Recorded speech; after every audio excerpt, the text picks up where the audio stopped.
लोगों ने जब अभियान की शुरुआत हुई तो ये कहा कि बिहार में तो कोई इसकी जगह ही नहीं है, कोई इसको मानेगा नहीं, कोई सुनेगा नहीं। लेकिन बिहार के एक बड़े जनमानस में आज जन स्वराज की बात को लेकर, जन स्वराज की परिकल्पना को लेकर, बिहार में बदलाव को लेकर एक सकारात्मक सोच बनी है।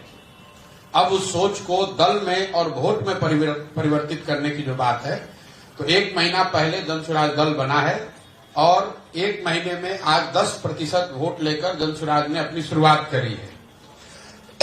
आपको जस्ट कॉन्टेक्स्ट के लिए बता दूं, मैं ये नहीं कह रहा हूं कि 10% वोट बहुत बड़ा वोट होता है, लेकिन बिहार में भाजपा यहाँ देश की सबसे बड़ी पार्टी है, उसको 21% वोट है। पिछले विधानसभा में भाजपा को 19.6% वोट था। राजद को 20% वोट मिला है, जदयू को 11% वोट मिला है, जन स्वराज को 10% वोट मिला है।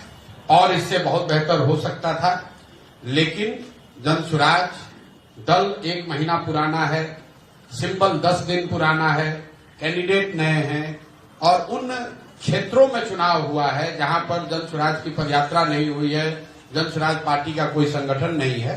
ये कोई एक्सक्यूज नहीं है, इससे बहुत बढ़िया प्रदर्शन हो सकता था, लेकिन जो है इसको देखेंगे और इससे और बेहतर कैसे करना है उसके लिए पूरी तरीके से प्रतिबद्ध हैं।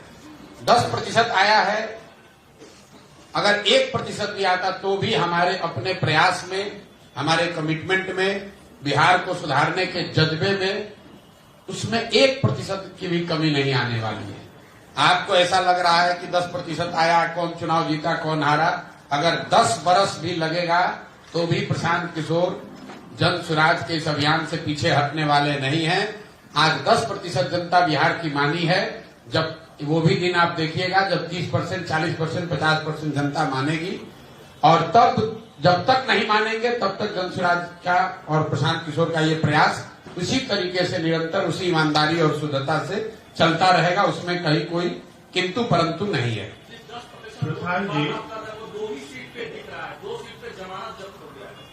मेरे भाई ऐसा है कि 2 ही पर दिख रहा है, 2 पर तो फिर हम 2 पर तो कंटेस्टेड सीट में उसमें 25% वोट मिल गया।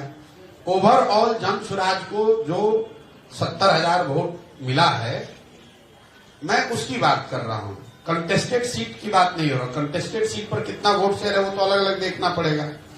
मैंने ये कहा कि कुल जमा 1-1.5 महीने पुरानी पार्टी है। जन स्वराज अभियान, मेरी पदयात्रा, मेरी सोच, ये परिकल्पना, बिहार में सही लोगों को साथ में लाकर एक नई व्यवस्था बनाने का प्रयास, वो 2 साल पुराना है। उसको लेकर आप जाइएगा आज समाज में, आप लोग भी पत्रकार हैं, जाकर देखिए 50%, 60% से ज्यादा लोग उसको सही मानते हैं। ये मानते हैं कि इस तरह का प्रयास होना चाहिए।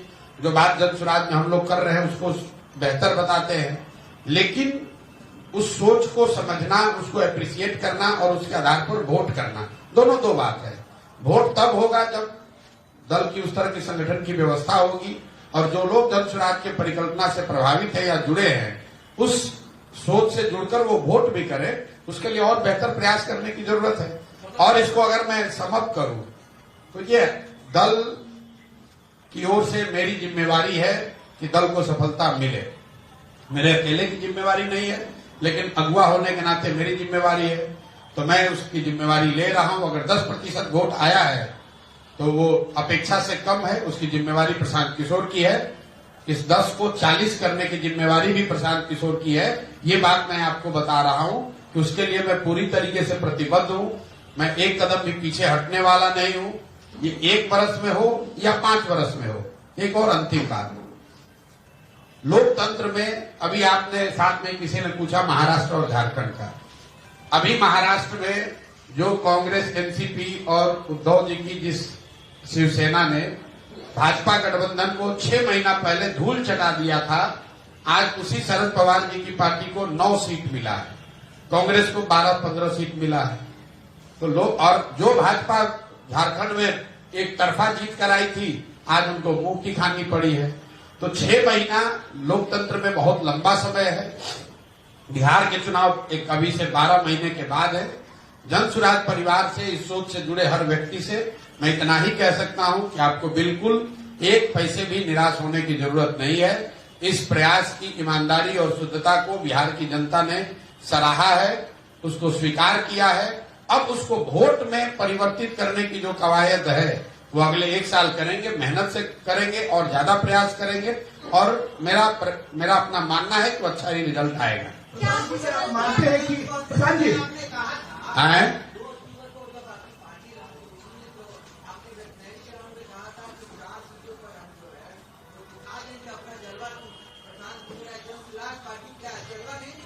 अब देखिए जलवा दिखा कि नहीं दिखा ये तो आपका अपना मानना है। बिहार में पिछले बार आपके अपने यादाश्त में 1 महीना पुराना कोई दल 10% वोट लेकर आया हो तो आप हमको बता दीजिए। भाई इस कॉम्प्लेक्स स्टेट में जहां 50 बरस से जाति धर्म की ऐसी काई जमाई हुई है कि कोई यहाँ खड़ा होकर मुखिया का चुनाव लड़ने का भी हिम्मत नहीं कर पाता है, वहां पर किसी एक नए प्रयास को 10% वोट 1 महीने के अंदर मिला है तो वो जलवा है कि नहीं वो आप पर है, आप उसका निर्णय कीजिए। मेरी समझ से और बेहतर शुरुआत हो सकती थी, लेकिन जो शुरुआत हुई है ये आगे इस पर एक बड़ी इमारत खड़ी करने के लिए काफी है। इस पर जन स्वराज के लोग मिलकर आगे प्रयास करेंगे, उनको बड़ी सफलता मिलेगी। प्रधान जी क्या आप मानते हैं कि आरजेडी को 2 सीटों पे आपके कारण हार मिली है?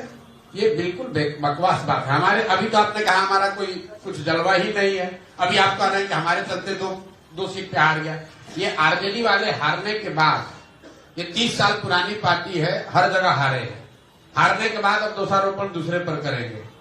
मेरे भाई आप बेलागंज का बूथ वाइज सीट निकाल कर देख लीजिए वोट। वहां के मुसलमानों ने, बेलागंज के मुसलमानों ने जदयू को, भाजपा को वोट दिया है। और मैं आपके माध्यम से बिल्कुल ये क्लियर कर दे रहा चाहता हूं, बेलागंज के मुसलमानों ने जन स्वराज को वोट नहीं दिया है। उन्होंने सबसे ज्यादा वोट वहां पर जदयू भाजपा के उम्मीदवार को दिया है। आप बूथ वाइज जो बेलागंज के बड़े मुस्लिम गांव हैं वहां पर जो वोट पड़ा है उसको निकाल कर देख लीजिए। तो अगर राजद वाले ये कह रहे हैं अगर हम लोग इमामगंज में चुनाव नहीं लड़ते तो मांझी जी को जो 55,000 वोट मिला है, एनडीए के कैंडिडेट को सबसे कम वोट कहां मिला है? इमामगंज में। बाकी हर जगह एनडीए के उम्मीदवार को करीब 70,000 वोट मिला है। एकमात्र इमामगंज ऐसी सीट है जहां पर एनडीए के उम्मीदवार को 55,000 से कम वोट मिला है। तो हम लोग का अपना आकलन यह है कि जो वोट जनसुराज को इमामगंज में मिला है उसका 2/3 हिस्सा वो था जो मांझी जी को वोट मिल सकता था। कुछ हिस्सा जरूर राजद का आया होगा। अगर इमामगंज में हम लोग नहीं लड़ते तो राजद वहां और बड़े अंतर से हारती, कम से कम 25-30 हजार से हारते ये लोग। पहले ही चुनाव में प्रशांत जी आपके बस्ते में वोटरों ने 70,000 वोट डाला है। राजनीति की स्थापित परंपरा है, गठबंधन को लेकर ऑफर आ सकते हैं। मन डोलेगा नहीं डोलेगा? बिल्कुल भाई, न मन डोलेगा न कार्यक्रम डोलेगा। जन स्वराज को सुधारने, जन स्वराज का जो अभियान हमने शुरू किया है वो 10% वोट के लिए नहीं है, 30,000 वोट के लिए नहीं है, किसी को जिताने हराने के लिए नहीं है, बिहार में व्यवस्था परिवर्तन के लिए है। और वो मैं इस बात से मैं पहले भी कहता रहा हूं कि मैं इस बात से वाकिफ हूं कि ये कठिन काम है, लेकिन कठिन है इसीलिए मुझे करना है। मुझे इस बात का एहसास है कि इसको करने में 10 बरस भी लग सकता है, लेकिन आप मत घबराइए, हम 10 बरस भी अगर लगेगा तो करे बगैर नहीं मानेंगे, बिल्कुल किया जाएगा। 10% वोट बिहार में ये साधारण बात नहीं है। जो लोग आप पत्रकार है, राजनीति कवर करते हैं, कौन दूसरा दल है जो यहाँ 3 दल रूलिंग दल है जो गठबंधन में लड़ते हैं। पिछले बार विधानसभा चुनाव में भाजपा को 19.6% वोट आया है बिहार में। 19.6% भाजपा को वोट आया है, देश की सबसे बड़ी पार्टी है। और हम लोग 1 महीना पहले पार्टी बना है। सिंबल जन स्वराज को 1 नवंबर को मिला है। जो कैंडिडेट चुनाव लड़ रहे हैं, जो लोग चुनाव लड़े, वो सिर्फ 10 दिन उनके पास अवसर था घर घर पहुंचाने के लिए कि ये हमारा सिंबल है। उस 10 दिन में भी 2 दिन दिवाली और 4 दिन छठ में चला गया। मैं इसका एक्सक्यूज नहीं दे रहा हूं, मैं बार बार कह रहा हूं हमारी कमी है और बेहतर होना चाहिए। लेकिन अगर कमी भी है तो 0 से 10 हमने पहुंचाया है, तो 10 के ऊपर भी ले जाने की जिम्मेवारी जन स्वराज की साथियों की है। अब घबराइए नहीं, इसको आगे ले जाने का पूरा प्रयास करेंगे और उसमें सफलता भी मिलेगी। प्रशांत किशोर से क्या कुछ गलतियां रह गई? गलती की कोई बात नहीं है। देखिए, गलती ये है कि दल नया है, सिंबल नया है, प्रत्याशी नए हैं और जिन 4 क्षेत्रों में चुनाव हुआ है वहां पर कोई पदयात्रा नहीं हुई है, वहां जन सुराज का कोई संगठन पहले से है नहीं। इसके बावजूद चारों सीट पर चुनाव लड़ना, तय करना, इसको अगर गलती मानते हैं तो हमारी गलती है। लेकिन क्यों किया गया है? कई बार आप जो अटेम्प्ट करते हैं, जैसे आप मिसाइल कंट्रीज जो मिसाइल छोड़ते हैं तो आप उसमें पढ़ते होंगे कि जब मिसाइल लॉन्च आप करते हैं तो जो मिसाइल लॉन्च नहीं हो पाता है उससे जो डेटा और जो जानकारी मिलती है वो एक सफल मिसाइल लॉन्च के प्रयोग से ज्यादा कारगर है। तो चुनाव ये जानते बूझते लड़ा गया है कि डिफिकल्ट चुनाव है। इन चारों जगहों पर जन सुराज की कोई संगठन नहीं है, वहां पदयात्रा नहीं हुई है। ये जानते बूझते लड़ा गया है कि ये 4 साधारण सीट नहीं है, ये चारों वो सीट है जहां पर के सिटिंग एमएलए जीतकर एमपी बने हुए हैं। ये वो सीट है जो 30-30, 35-35 साल से किसी न किसी राजनीतिक नेता या दल का एक तरह से वो किला है। वहां पर जाकर मजबूती से चुनाव लड़ने का प्रयास इसलिए किया गया है कि लड़कर देखें कि इस परिकल्पना को जब राजनीतिक स्वरूप दिया जाता है तो उसमें क्या बेहतर है, क्या खराबी है। अब सारी जानकारी इकट्ठा हो रही है। इसके बाद आप देखेंगे कि जितनी मजबूती से जन सुराज की परिकल्पना को, अभियान को घर घर पहुंचाया गया है, उतनी ही मजबूती से अगले 3 महीने में जन सुराज दल को भी, सिंबल को भी उतनी ही मजबूती से पहुंचाया जाएगा, ताकि आने वाले चुनाव में ये दिक्कत न हो कि लोग सिंबल नहीं जानते हैं, प्रत्याशियों के बारे में नहीं जानते हैं, दल का संगठन नहीं है। उस चीज को अगले 2-3 महीनों में पूरा करने का प्रयास करें। प्रशांत जी, एक सवाल ये है कि आप कितनी सीटों पर जमानत बचा पाए? 4 सीट पर आपने उम्मीदवार दिए थे।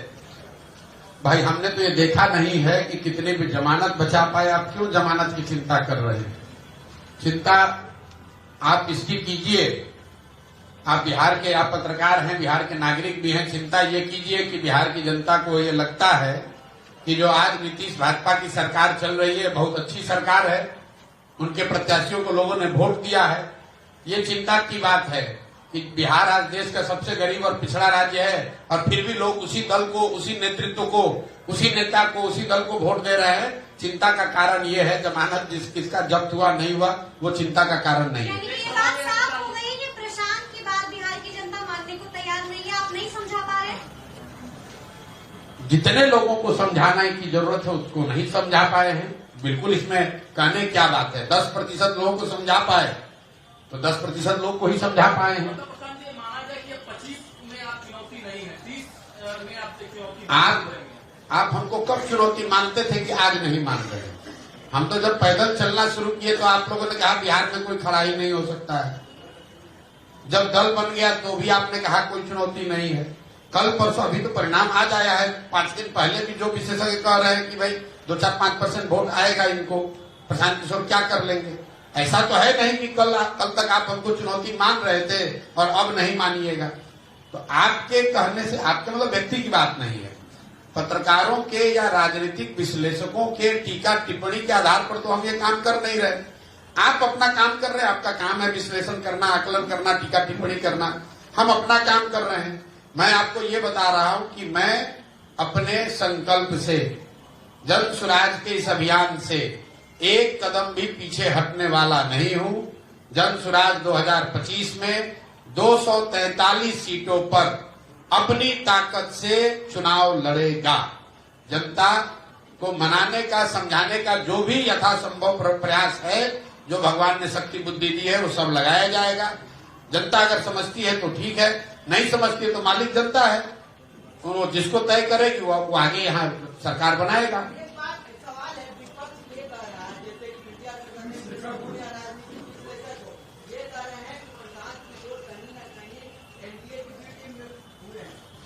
मेरे भाई, ये कोई नई बात आप थोड़ी ना कह रहे हो।